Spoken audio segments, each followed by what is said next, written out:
Hermanos, nosotros hemos estado hablando acá en la iglesia acerca de la mayordomía.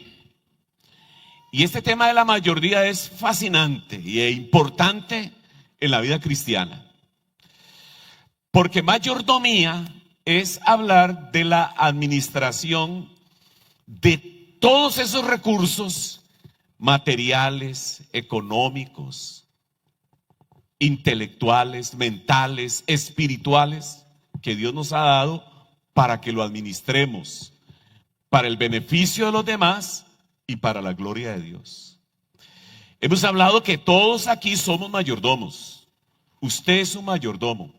Y tomemos en cuenta que en la Biblia un mayordomo era un esclavo. Un esclavo a quien su amo le delegaba la administración de una hacienda, la administración de las propiedades, la administración de las empresas, de los cultivos, de la atención al ganado, etcétera. Era un esclavo de confianza, pero de mucha confianza. Es bueno vernos en la vida como esclavos de Jesucristo. Es cierto que a través de Jesucristo nosotros tenemos el privilegio de ser hechos hijos de Dios. Somos hijos de Dios. Pero en lo que respecta a servicio, somos esclavos. Así como usted tiene varios sombreros, yo tengo varios sombreros. Soy papá, soy esposo, soy hermano, soy tío, soy abuelito, soy amigo. Tengo varios sombreros. Bueno, delante del Señor tenemos también varios sombreros. Somos hijos, pero somos esclavos. Somos siervos de Él. Por eso es que hablar de mayordomía es un aspecto sumamente importante para aquel que es discípulo y seguidor de Jesús. Hoy me toca hablar acerca del dar, de las ofrendas, de los diezmos, de dar recursos económicos para la obra de Dios, para el reino de Dios. Déjeme decir que yo me hice cristiano a los 15 años y alguien se me acercó y me dijo: Marvin, hay que diezmar. Yo no sabía ni siquiera, nunca había oído la palabra diezmo. Y yo pregunté: ¿y qué es eso? Bueno, me dijo: es sacar el 10% de lo que uno gana y dedicárselo para Dios. Entonces, en ese momento yo era un estudiante en el cole y me iba en mis tiempos libres a trabajar a un apartel. Ahí iba a limpiar, a barrer, a jalar maletitas, etc. Y me ganaba 75 colones por semana. Ahora usted imagínese cuánto tiempo fue eso. Y yo sacaba mi diezmo para el Señor, lo sacaba. Y hay algo que me ha llamado mucho la atención, y es lo siguiente: en mis años de ser cristiano y de servir al Señor y de relacionarme con personas de la iglesia, yo he encontrado que nunca nadie me ha dicho algo como esto: empecé a diezmar y quedé arruinado. Nunca nadie me ha dicho eso. Empecé a diezmar y las finanzas se me vinieron abajo. He escuchado lo contrario. He escuchado gente que dice: empecé a diezmar y me sorprende cómo Dios me ha ido proveyendo a través de la vida. Hay dos maneras que motivan a las personas, o que pueden motivar a las personas a ofrendar, a diezmar. Una es la ley, por obligación. Usted tiene que diezmar. En esta iglesia los miembros tienen que diezmar, y entonces lo hacemos como ley. En algunos momentos yo lo vi de esa manera. Pero hay otra manera que es la que Pablo va a desarrollar. Pablo nunca va a hablar en contra del diezmo, pero va a hablar acerca de la motivación que hay para ofrendar, diezmar o dar un donativo. Y esa es la palabra generosidad. Esta palabra para mí es clave en la vida cristiana. Todo seguidor de Jesús, todo discípulo de Jesús debe ser generoso. todos. Y nos debe motivar a dar no la obligación, sino la generosidad. Quiero, hermanos, que reflexionemos entonces acerca de este valor, del valor de la generosidad. Hay 2 capítulos, en la Biblia hay muchos pasajes que hablan del dar, de diezmar, de ofrendar, pero quiero escoger 2. Segunda de Corintios, capítulo número 8 y capítulo número 9. Fíjense que son 2 capítulos, desde el versículo 1 hasta el final, que todo es el tema del dar, de la generosidad, de compartir, de solidarizarse con la obra de Dios. Les voy a darle esta tarea. Yo no voy a leer todos los 2 capítulos, ni los voy a desarrollar, algo que sí me hubiese gustado. Pero le voy a dar la tarea de que usted lea los 2 capítulos. Yo solamente voy a leer uno que otro. Pero vea la tarea. La tarea es que usted hoy lea estos 2 capítulos. Segunda de Corintios 8 y 9. Que lo lea antes del partido de entre Costa Rica y México. Que lo lea antes. Por lo siguiente. Si Costa Rica pierde, probablemente vamos a estar enojados y molestos. ¡Qué colerón! Volvió otra vez a perder Costa Rica. Entonces del colerón no lo vamos a leer. Pero si Costa Rica gana, vamos a estar ahí eufóricos y alegres y felices.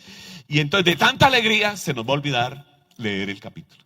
Así que la tarea es, hágalo antes del partido. No me acuerdo a qué horas es el partido. ¿A qué hora es el partido? A las 8, vea, tienen bastantes horas para hacer esta bendita tarea. Empecemos con algunas preguntas para reflexionar. En primer lugar, la pregunta, ¿qué significa generosidad?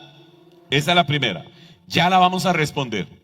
La segunda pregunta es esta que aparece aquí.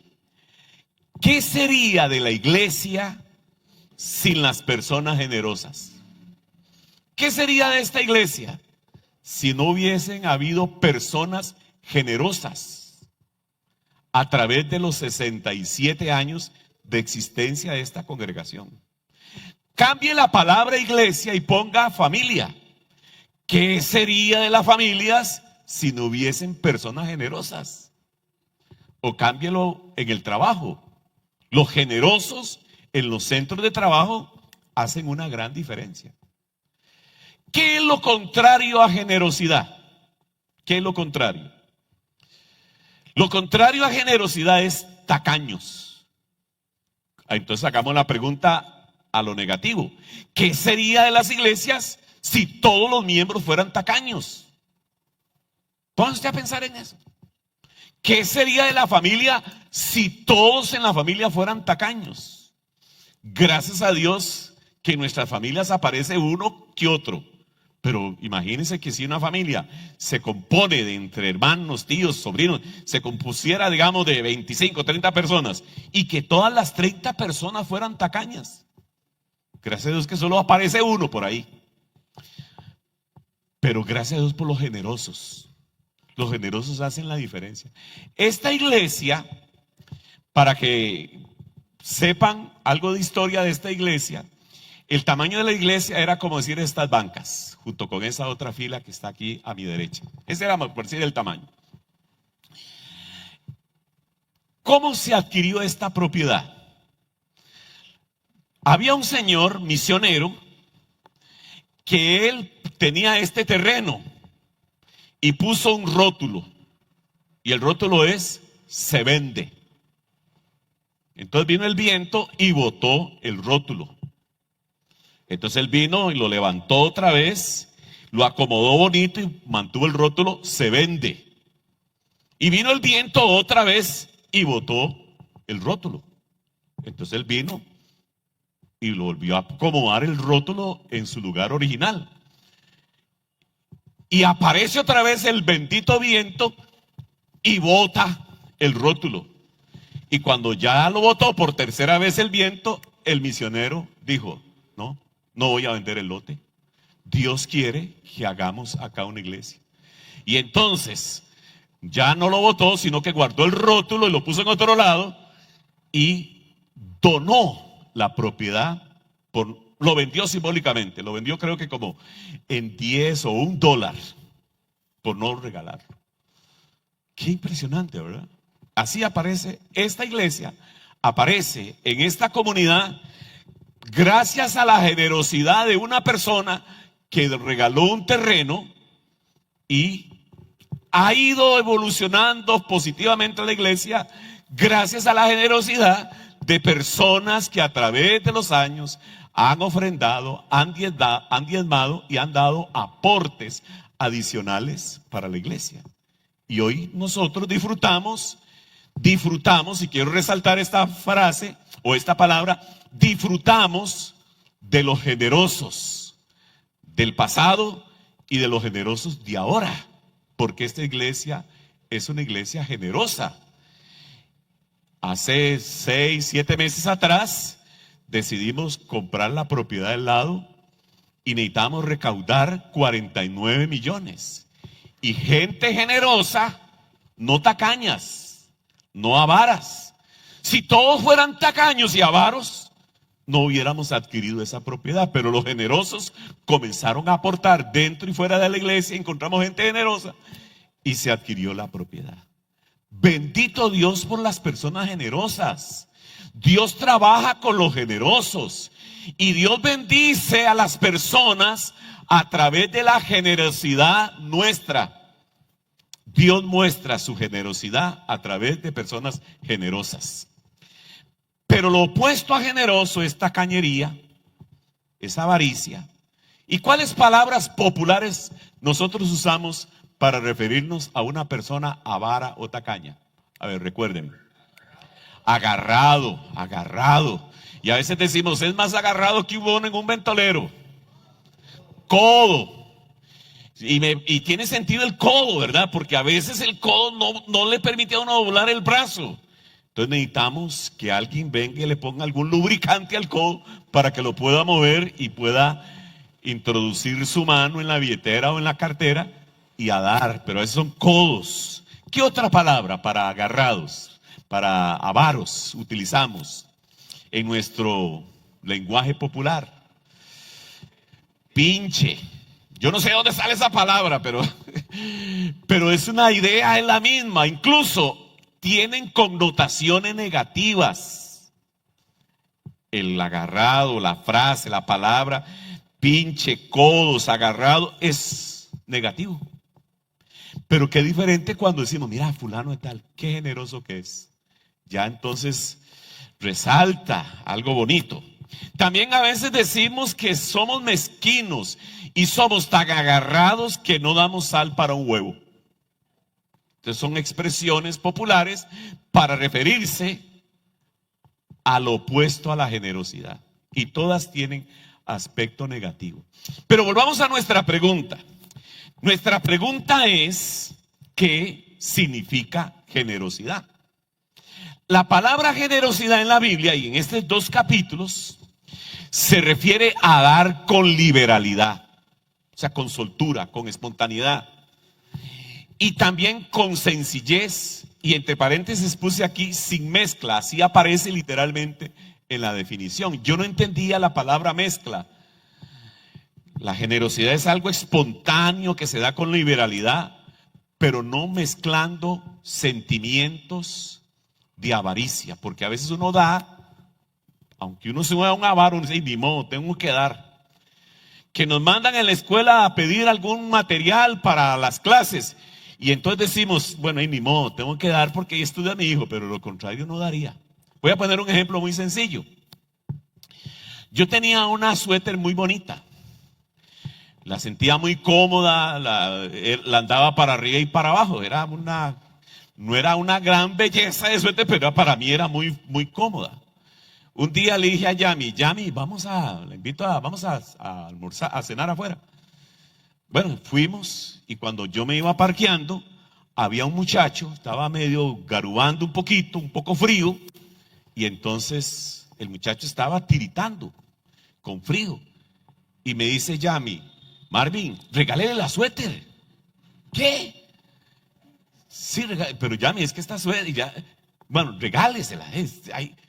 Entonces yo, bueno, a regañadientes, con molestia, con mezcla sería, tuve que darle la suéter al muchacho. Al final él estaba calientito y yo tiritando. Bueno, pero esa es la idea de mezcla, es cuando uno da a regañadientes, con molestia, porque le torcieron el brazo. La idea de dar con liberalidad y sencillez significa que no hay ningún sentimiento mezquino, ningún sentimiento de regañadientes o de molestia. Ahora, antes de leer el capítulo, o algunos versículos del capítulo, estos dos capítulos que van a hablar de la generosidad, Pablo va a ligar, a unir el dar con la gracia y con el ejemplo del Señor Jesús. Para mí esto lo que le da sabor a este pasaje y nos ayuda a comprenderlo mejor. Dar, diezmo, ofrenda, una ayuda adicional a la iglesia, a una persona, a la familia, está relacionado en este capítulo con gracia y con el ejemplo del Señor Jesús. Y esto quiero resaltarlo. ¿Qué es gracia? ¿Qué es gracia? Gracia es el amor inmerecido que recibimos de parte de Dios. Yo no merezco que Dios me ame. Fui pecador, fui rebelde, fui desobediente e hice cosas desagradables. Y probablemente usted también no se queda atrás. Algunos hasta la cara de pecador todavía la mantienen. Pero bueno, al final es que no merecíamos. Pero Dios nos dio bendiciones. La Biblia dice que Él hace salir el sol sobre buenos y sobre malos. Si se tratara de mí, si yo fuera el que administrara el sol, no, a los malos no les daría sol. Y que se mueran los feos, como decía la canción. Solo se los daría a los que me caen bien, a los buenos, pero todos estos que violadores, que malvados, que crueles, que yo no les daría sol. Pero yo no soy Dios. El Dios de la Biblia es un Dios generoso, movido por amor, movido por la gracia, comparte bendiciones y hace salir el sol sobre buenos y sobre malos. Y aún las personas malas le han pedido a Dios algo y Dios les da. Y uno dice, pero ¿por qué Dios le dio? Y hasta yo le he dicho a Dios, Dios, pero ¿por qué le diste a este malvado tal cosa? Bueno, es porque Dios es bueno. Pero yo no soy bueno como Dios y por eso a veces le reclamo que por qué le da a personas que no debería darle, les da cosas. Pero es porque Dios es generoso. Y el otro ejemplo que Pablo pone aquí para hablar del dar es Jesús. Porque Jesús es el mejor ejemplo de generosidad que ha pisado esta tierra. Entonces está la gracia de Dios que nos da muchas bendiciones. Y hay un pasaje muy lindo en el libro de Romanos capítulo 8 que dice: al que no escatimó ni a su propio hijo. Vea qué generosidad la de Dios. No escatimó ni a su propio hijo, sino que lo entregó por todos nosotros. Qué Dios más generoso. Yo no sé si usted alguna vez ha elevado una alabanza, una exaltación a Dios y dice: Dios, te alabo por tu generosidad. Dios es generoso y nos dio a su hijo. Lo triste de las personas es que han rechazado esa generosidad de Dios y rechazan a Jesucristo. Ahora, en el pasaje que vamos a leer, se da el ejemplo de una iglesia, la iglesia de los macedonios. Voy a leer el primer versículo del 8. Dice así: ahora, hermanos, queremos que se enteren de la gracia. Mire cómo va a aparecer en este capítulo gracia.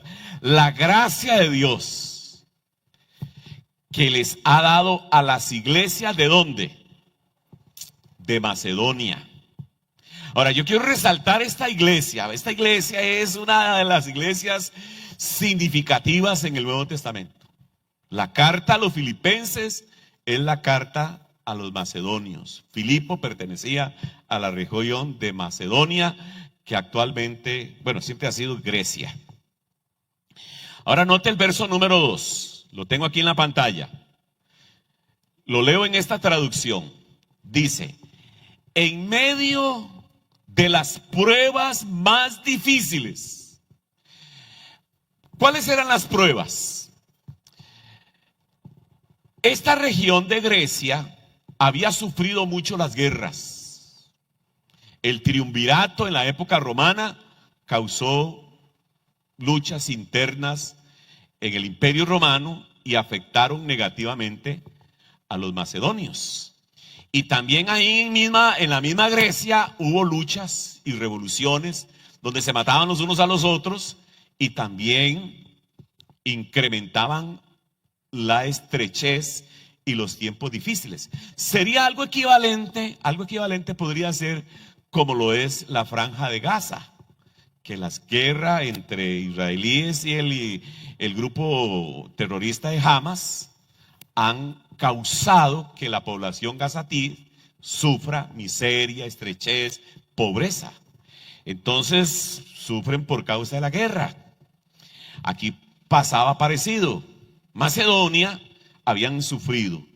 Y entonces, ¿qué sufrió? Pruebas difíciles que los llevó a la extrema pobreza. Y yo quiero subrayar esto: su desbordante alegría y su extrema pobreza. Es que yo sé que algunos de los que están aquí vivieron en pobreza y hemos conocido a gente pobre, pero no es lo mismo decir que fulano es pobre que decir vive en extrema pobreza. Es diferente. Yo vi gente viviendo en extrema pobreza. Cuando fuimos misioneros en Nicaragua, vi casitas que eran, hermanos, plásticos, no ni siquiera láminas de zinc, nada, ni siquiera, qué sé yo, un playbook de estos que hay ahora, que es Duroc, creo que es que le llaman. No, eran literalmente plástico. Y yo entraba a esas casas, no habían muebles, no había nada, habían unas piedrecitas y esa era su cocina y de ahí cocinaban. Eso sí es extrema pobreza. Yo conocí familias que si almorzaban, no comía, no había para la comida, y si había para la comida, no había para el almuerzo. Era así, extrema pobreza. Y aquí los macedonios vivían en extrema pobreza. Pero vea lo que dice, vea el contraste: abundaron en rica generosidad. Materialmente eran pobres, pero espiritualmente eran súper generosos. Uno encuentra a veces lo opuesto. Uno encuentra a veces gente muy acomodada, con buenos recursos materiales, pero que son pobres en generosidad. Cuando yo leo este pasaje, lo he leído muchas veces, pero esta semana cuando lo volví a leer, yo digo: Señor, yo quiero ser más generoso de lo que hasta aquí he sido. ¿Creen? Benditas las personas que son generosas. Y no se necesita tener muchos recursos para ser generosos. Hay gente que dice: uy, si yo tuviera tanta cantidad de dinero, yo le daría a los necesitados, yo haría esto, yo le aportaría a la iglesia. No, eso es un error. Sea generoso con lo que tiene y expresa generosidad. Repito, Dios usa a los generosos para bendecir a los demás. Pero qué triste que no usa a los tacaños. Dios no usa tacaños, Dios usa gente generosa. Y alguien puede ser pobre y ser rico en generosidad. Y mi desafío para cada uno de ustedes en esta mañana es: sea usted generoso, sea rico en generosidad. Rico en la familia, que lo conozcan los familiares, que lo conozcan los hijos, que lo conozcan los hermanos, que lo conozcan los sobrinos, como el generoso de la familia. Y que el sobrino pueda decir: es que mi tío pura vida mi tío, sí que es generoso. Que lo conozcan los hermanos, no, mi hermanillo viera que generoso. Que los conozcan como generosos, no como el tacaño ni como el agarrado. Qué triste eso. Bueno, sigamos nuestras preguntas. ¿Por qué los macedonios fueron generosos? ¿Por qué? Sigamos leyendo ahora el capítulo 8, ahora el verso 3. Vean lo que dice Pablo. Soy testigo de que dieron espontáneamente, tanto como podían, y aún más de lo que podían. ¿Qué macedonios más ejemplares? Nos desafía. Si hemos sido generosos, si hemos sido una iglesia generosa, sigamos siendo más generosos. Ahora, la pregunta, bueno, antes de responder la pregunta, siga leyendo conmigo el versículo número 4. Vea, dice, rogándonos con insistencia. Miren, Pablo, les rogamos, concédanos el privilegio de tomar parte en esta ayuda para los santos. Ellos rogaban para dar. A veces rogamos para que den. Pero estos estaban en el otro lado. Rogaban, mira Pablo, queremos recoger una ofrenda. Y a veces a mí me ha tocado con gente muy pobre que sacan algo y dicen, mire, te voy a dar eso. Y yo le digo, no, tranquilo, déjeselo usted, mejor para sus hijos. No, déjeme darlo. Y es que están rogando que uno les reciba porque son generosos. Qué linda la gente generosa. Pero bueno, la pregunta, ¿por qué los macedonios fueron generosos? ¿Por qué? Veamos la primera, el versículo 5. Voy a leerlo. Incluso hicieron más de lo que esperábamos, ya que se entregaron a sí mismos primeramente al Señor y después a nosotros conforme a la voluntad de Dios. Aquí está la clave. ¿Por qué los macedonios fueron generosos? ¿Por qué? Porque se entregaron a Jesucristo. Ahí está la clave. Ahí está. Cuando uno se entrega a Jesucristo, uno debe entregarle todo a Jesús. El corazón, la familia, los bienes materiales, las finanzas, las capacidades, las habilidades, la profesión, el oficio. Debemos entregarle todo. Lo triste es que algunas personas dicen, sí, ya yo me entregué a Cristo, pero no le han entregado el área financiera. Siguen siendo materialistas, siguen siendo egoístas con sus finanzas, siguen siendo agarrados, siguen siendo pinches, siguen siendo mezquinos. No le entregaron un área importante de la vida. Yo he contado esta anécdota porque la leí de aquel conde que tenía muchos recursos, que tenía mucho dinero, que se entregó a Jesucristo. Y entonces decidió bautizarse. Y cuando iba para el agua bautismal, el pastor observó que este señor tenía la billetera en un lado de su vestimenta. Y entonces el pastor le dice, señor conde, se te va a mojar la billetera. Y entonces el conde le respondió y le dijo, no, es que yo quiero que la billetera también se bautice. Bueno, muchos se dijeron, Cristo es mi Señor, pero no le entregaron sus finanzas a Jesucristo. Y ese es el problema que hay actualmente entre muchas personas que dicen, no, yo no creo en el diezmo. Sí, no creen en el diezmo. ¿Por qué? Porque son agarrados, son tacaños, son avaros. Pero cuando uno reconoce que Jesucristo es el Señor de las finanzas, es que no es una incompatibilidad que alguien sea seguidor de Jesús y no imite a Jesús en la parte de la generosidad. Es incompatible. O sea, si alguien es un seguidor, un discípulo de Cristo, debe seguir el ejemplo de Jesús, de que Él fue generoso. Jesús fue súper generoso. En este mismo capítulo vamos a encontrar un pasaje que dice que Él, siendo rico, se hizo pobre y en su pobreza enriqueció a muchos. Jesús fue pobre, pero rico en generosidad.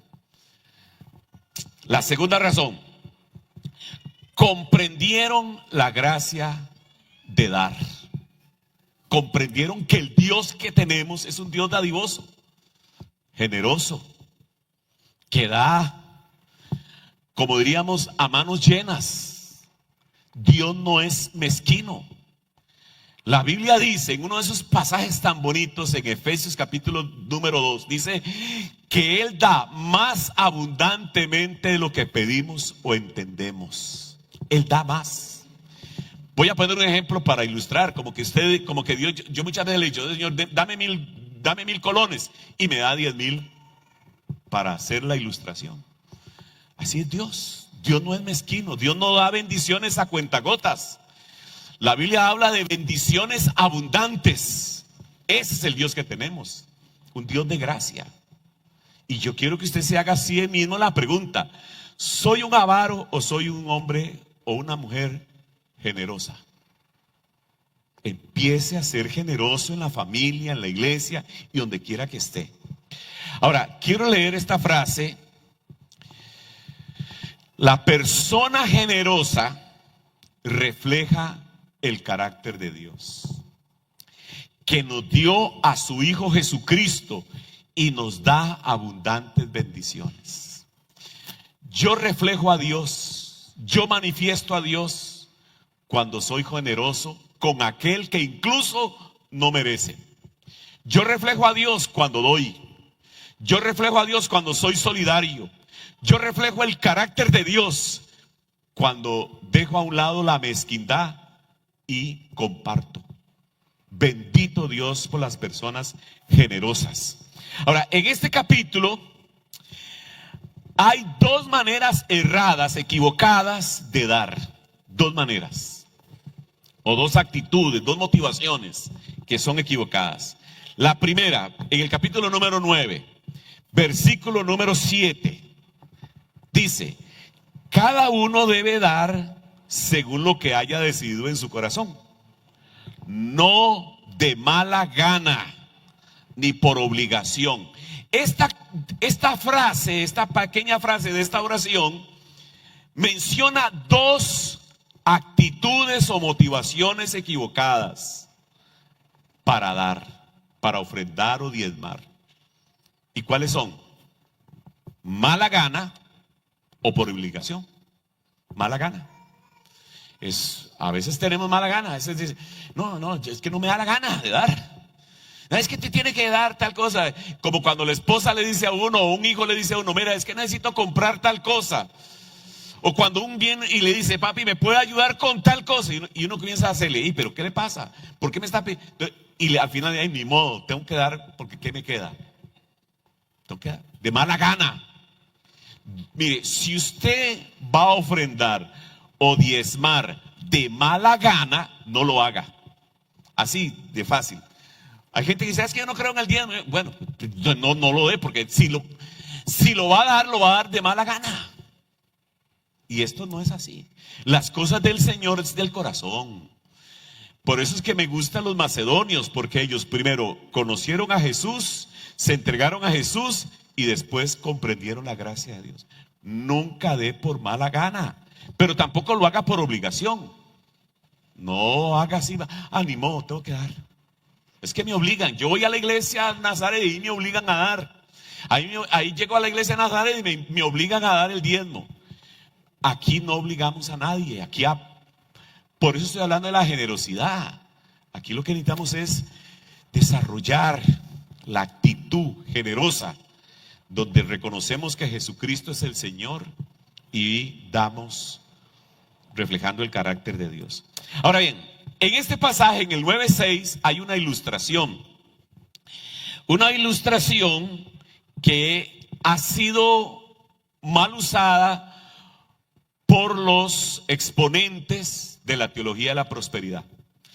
Los de la teología de prosperidad todo lo ven en función de dinero, de dinero, de dinero. Y entonces yo he escuchado a muchos que dicen en la radio, en la televisión, es que siembre aquí. No. Entonces Hay una ley en la siembra y la cosecha, pero algunos la utilizaron para manipular y obligar a las personas a dar.